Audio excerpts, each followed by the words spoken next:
Ali, Mogisin, Hafide Zantiro, Rananim, Kasilele, Lengwo, and Yakwe. Welcome to the One Micronesia, wait for it, not podcast. We're changing things up here in 2023. It's the One Micronesia show. Man, I got a jam-packed show for you guys. First things first, we're gonna go one-on-one with the one and the only Diuhara. Check it out. I'm from Palau. Let's start off there. I moved here in 2012. But I did grow up here most of for elementary and middle school. So Guam is basically my home. You know, like this is where the roots are. Everything started off here, and you know, it's just been a long journey, guys. It's been fun too, but it's with the gigs and everything. Like I didn't just come here and then just started gigging. I literally met like Austin Sarlu, and he was the one who introduced me to all these people, like Dan Tapasnya and all the really good musicians, Zach Kanata and everybody. So if it wasn't for them, I wouldn't have been, you know, doing these gigs. Let's talk about Diuhara. Let's go back in time. How did it all start for you? Was it a choir? Was it just a girl who just likes to hum and sing? How did it all start for you? Oh, it started off with my mom. Okay. By the way, my mom took me to church. And you know, it's funny because I didn't like it. I was just and I'm such an introvert. It really took me a long time to, you know, be social, like be in a crowd. So being on stage, being forced to be singing church on stage was a lot for me. But then I guess maybe the older I got, because I started when I was maybe around 7 years old, and it was just little numbers, like little Christmas numbers, and it was very nerve-wracking for me to even look at people in the crowd. But my mom was just like, no, you gotta do it. Like, you're gonna do it right now. Because even before church, I would sing. My mom and my dad would hold these karaoke parties at home. Wow. Oh God. And and you know, in the comfort of your own home, you're comfortable. So I would sing a few songs on karaoke. And at that time, when my mom was already part of the church, the praise and worship for the Palauan church here. So she ended up just putting me in that. And I think maybe around 14, I started to get comfortable, and I started to really like it, like, oh, this could be my thing, you know? And yeah, it started off at church, guys. Your voice has been literally out there and literally an iconic voice in Micronesia. No, man, thank you. I literally just have fun. This is just so much fun for me. Sometimes I forget when I'm on stage that I'm performing to people, and I'll just close my eyes and just jam out. And it takes me to a whole nother world. But yeah, definitely Stars of Micronesia is what the competition was called. It was basically just on Facebook. And that I don't do competitions. I'm very, just like I said, I'm such an introvert. I won't really put myself in that, position to be in a competition. But I don't know, something told me let's just try it out. It's not like I'm gonna be standing in front of a bunch of people. Right. It's just gonna be online. So through that, it really did help me get to know some of the musicians in the Micronesian scene, like FSM and of Marshalls, which was nice because usually even before Stars of Micronesia, we would just be performing to more Chamorro parties and stuff like that. But that Stars of Micronesia really got me introduced to a lot of other islanders, which was nice. I really loved it. And they were very talented, by the way. It's a lot of talent. Yeah, I was surprised. I'm are you sure? Because she sang that song way better than I did. Something wrong with the algorithm here, guys. No, but honestly, like I said, you're truly an iconic voice of Micronesia, and it's such an awesome thing to actually really know you and become your friend over the years. So it's really awesome. It's been long for me, dude. Too long. It's a long. Like you said, everything else is just history, right? Yeah. So that was an amazing journey. You're here. You're still gigging. You're still doing amazing things. But I did see you post the other day on your story that there's new things coming. We talk about original music.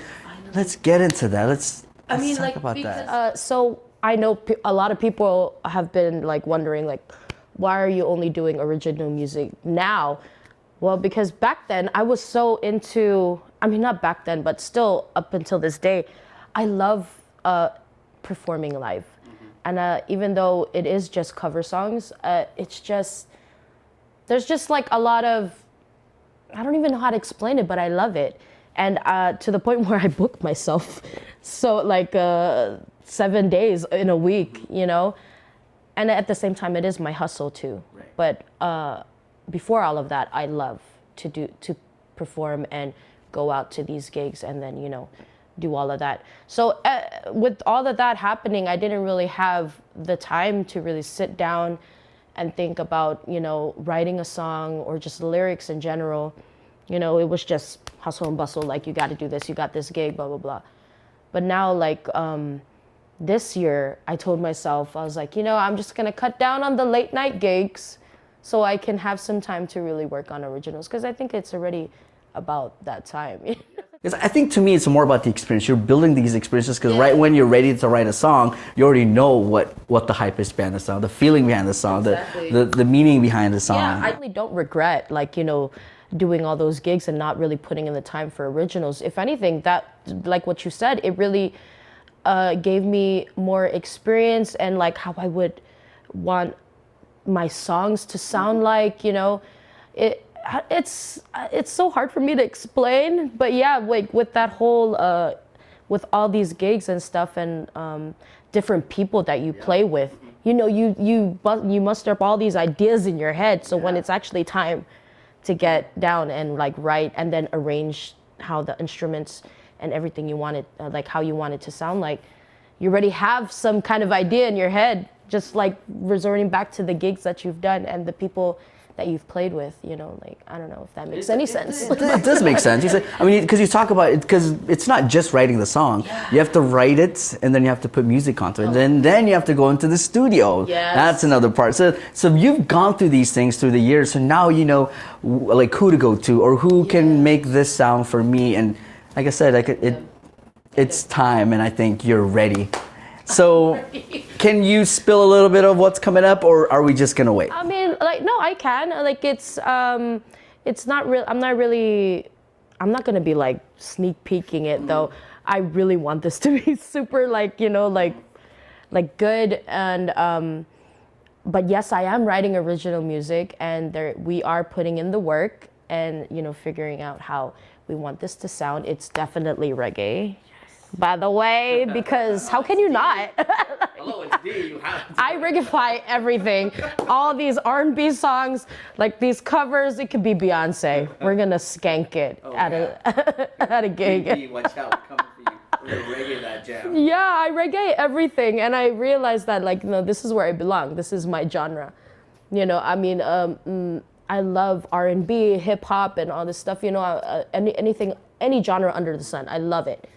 But reggae is definitely where my heart is. So there's a couple of originals that we're working on, and I can't wait. I can't wait too. After seeing that story, I'm all excited. I'm like, we gotta do this pod. We gotta do this one-on-one because we gotta let the people know that 2023, new things for everybody. You're getting on that. We're creating a whole new show. So 2023 is so huge. Before we close out here, D, now it's time that your voice, like I said, is such an iconic voice in Micronesia. A lot of these up and coming, even young Micronesian kids look up to you. So, a message to them, D, and maybe they want to sing, maybe they want to do other stuff, but something to inspire them. Yeah. So, you know, okay, a little backstory. It wasn't easy for me to, like, you know, start being a musician. If that's what you want to do, children, like, you want to be a musician, you know, you're always gonna have to start at the bottom. You know, it's not like you're gonna start like right in the middle and then head to the top. And you're gonna meet a lot of people and go through a lot of things. Like it's really hard, you know, being in the music scene or, you know, trying to just like be heard. And back then I didn't know what I wanted to do, so I literally asked advice from my dad, like, what should I do? Well, if this is what you want to do, and if this is where your heart is, then go ahead. Like, you're gonna struggle at first, and it's gonna be hard, but as long as you keep at it and don't give up, you'll get somewhere. One step at a time may seem slow, but you really have to trust the process. You'll get there eventually. So that's my advice. If you love it, just do it. Honestly, don't second guess it. Like, just follow your heart. I'm a strong believer of following my gut and my heart. So, yeah, just do whatever you want to do. Put your mind to it. Don't give up, because there's going to be times where you're going to hit those bumps in the road, and you're going to feel like you just like, I don't want to do this anymore. This is too hard. Nah, don't do that. That's literally just a stepping stone for you to get to where you want to be. Wow, what an amazing sit down we had with Sister Dee O'Hara. What an inspiring one. Thank you so much for having us. Guys, we're going to take a break, but when we come back, we're about to find out what Micronesian Resource Center is all about, the programs they have, and everything that they do for the community here in Guam. We'll be back. One Micronesia show, and we're back. Right now, we get to sit down with the program director for Micronesian Resource Center, Mr. Joel Setik, to tell you about the different and many amazing programs that they have. Check it out. Today, we stopped by the Micronesian Resource Center, an entity under Menyetlu, the former Big Brothers and Sisters of Guam, and sat down with Joel Setik, the program director. You might have heard of them, but if you haven't, here's what they're all about. Yeah, so Micronesia Resource Center, we provide informational and educational resources to our brothers and sisters, especially those that are migrating from the islands coming to Guam, calling Guam their home, by giving them resources and anything that they need to build their family as a foundation to be able to stay here on Guam. So the different services that we provide, we help with assisting with like public benefits, helping people to go back to the workforce, especially after COVID-19, people are losing their job, and also community empowerment, where we go out and empower the youth to be better and giving them other opportunities instead of being exposed to peer pressure on the street or things like that, giving them sports or arts and craft and things like that. We asked, out of all the amazing programs they have, which have gotten the most attention? Immigration document, which is the I-94, or it's the I-765, which is the employment authorization document. So it's technically how a FAS citizen comes to Guam. They must have that document in order to work, in order to qualify to some public benefits and stuff like that. So it's accessing that document is very difficult, especially for those that have been living here on Guam for more than 5 to 10 years. So they need to get their I-94s, and by doing that, you have to exit the U.S. jurisdiction and then come back.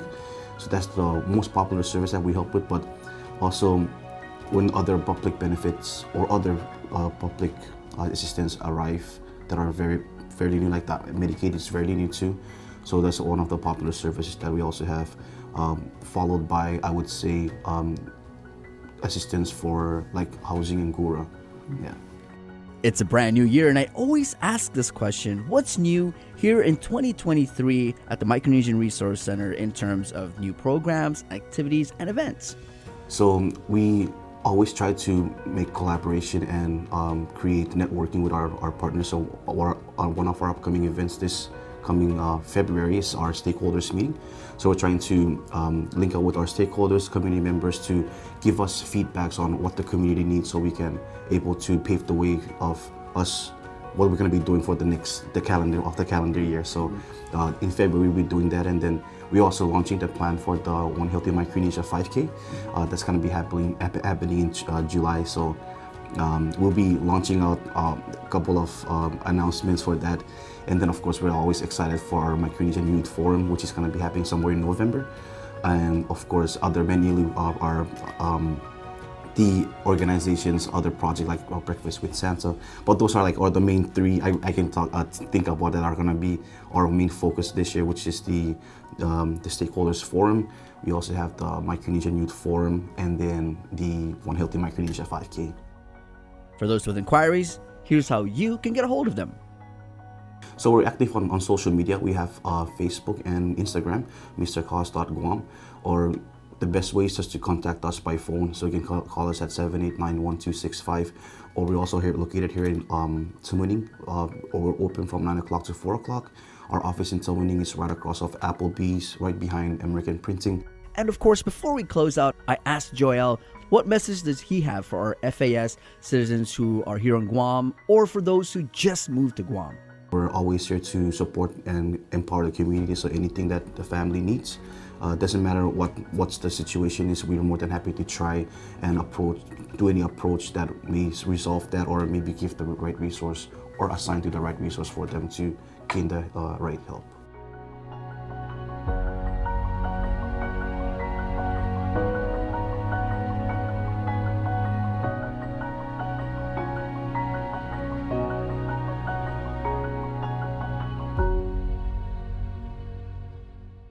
Wow, thank you so much, Joel and the team over there at the Manielo and Micronesia Resource Center for all the amazing work that you guys do for the community here. Thank you guys so much. Guys, we're going to take a break and we'll be back with more of the One Micronesia Show.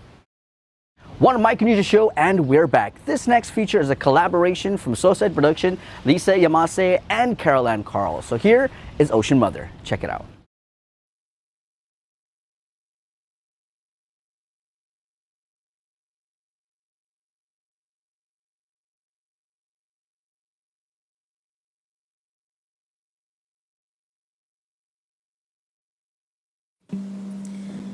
There's a story that I have only ever heard once, but from that day forward, I have always kept it close to my heart. On the other side of yesterday, on the beautiful island of Pohnpei, in what is now known as the Federated States of Micronesia, in the days when my ancestors and the island's creatures lived in true harmony, it was not understood that women were capable of natural childbirth. As the story goes, during the third trimester of a woman's pregnancy, her husband, along with their families, would begin preparations for her birthing feast. A birthing feast to celebrate life, both the mothers and the babies, where mother would be allowed to indulge until she was full, completely satisfied with her entire family surrounding her. Then she would have to say goodbye. Her body would be fatally cut open, giver of life, giving her life. Beautiful baby blooming forth from the vessel that is mother, mother and baby meeting ever so briefly, a hello, a goodbye, a life for a life. This was childbirth. The tides of change came with a couple from Matalenyu. A young woman of the Dipunwai clan found out that she was with child. Understanding her fate, she asked her husband to spare her from being cut open. She asked her husband to love her so much, he let her and the baby go. No gruesome memories, no blood, no guaranteed death. Unbeknownst to her, this radical request for a chance at life would change the fate of all Pohnpeian women. And so, during the woman's third trimester, they held the traditional birthing feast. Our expecting mother said goodbye to everyone, and this time, her husband paddled her to an isolated island a little ways away from their village.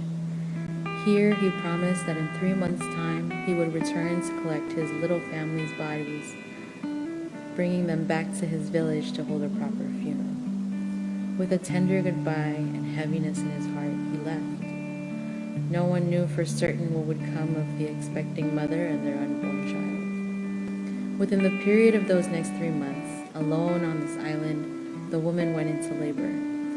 As the labor pains became more severe, she made her way down to the ocean.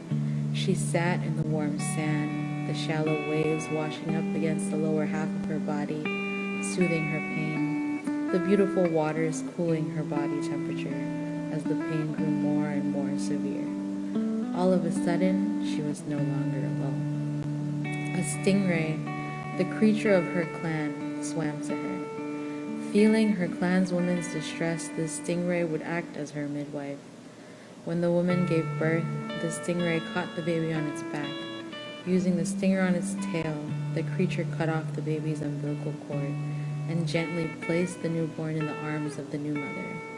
For the first time in Pohnpei's history, mother met baby.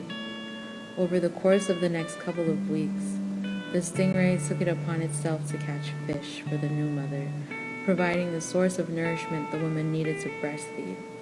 It is these specific tasks the cutting of the umbilical cord, and the providing of food that would earn the stingray the Buonbe name Nono Nansen, Ocean Mother. 3 months had come to pass, and the husband returned to the island to collect what he thought would be the lifeless bodies of his wife and unborn child. Arriving, he heard the squeals of a baby. Feeling apprehensive, he cautiously moved toward the sound. Coming upon the far end of the beach, he found both his wife and newborn child alive and well. The family was overwhelmed with joy. They hastily returned to the canoe so that they could return to the village and tell everyone what had happened. You see, when the couple reached Buonbe with both woman and child alive, this was when Buonbeans learned that women could give birth and be mothers. But what of the stingray? The couple was so hasty in their departure from the island that they had forgotten about the stingray and her generosity. They left the island without saying goodbye or giving thanks to her. When they were gone, the stingray returned. She called and called for the woman to no avail. In anger, the stingray took her tail and swept the island into oblivion until only sand was left. It is said when one takes a boat or a canoe out to where the island once was, they can find a natural spring that sprouts out of the ocean as proof that an island was once there. The marks in the sand around the spring look as if something had taken its tail and thrashed at it back and forth, as if an island had been swept away.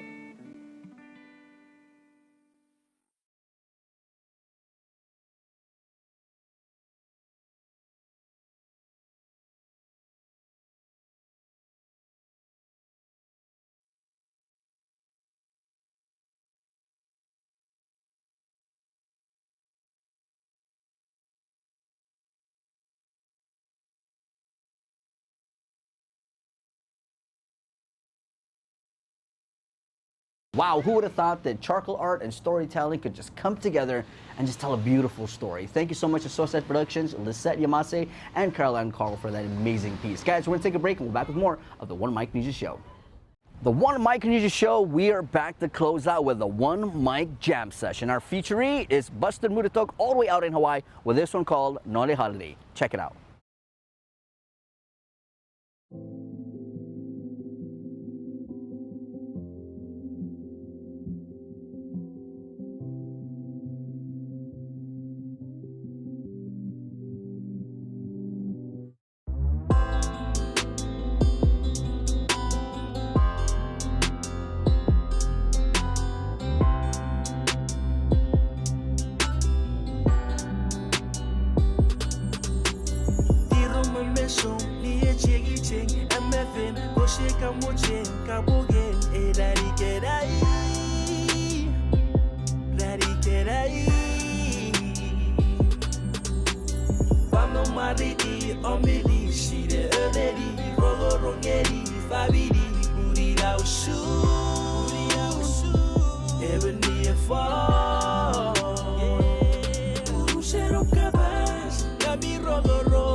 Wait and you'll see.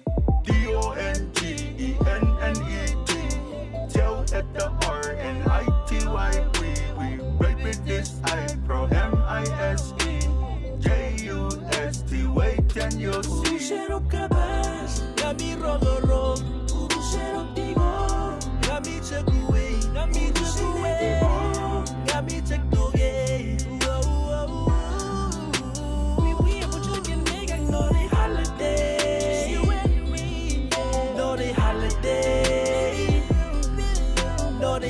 holiday. You and me.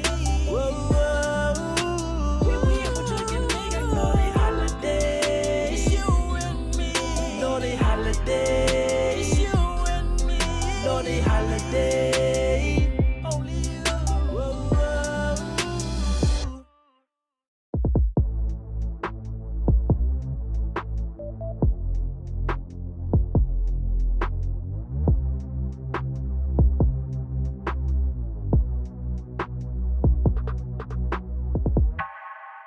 Wow, what a jam-packed first show, the One Micronesia show. Thank you so much to DD for that one-on-one. Also, thank you to Joel and the team over at the Micronesian Resource Center for having us. Also, big thank you to Soset Productions, Lisette Yamasa, Carol and Carl for that amazing piece. And then to close out with Buster and that amazing song. What a perfect first show. Guys, that pretty much wraps it up, and we'll see you guys on the next one. Peace!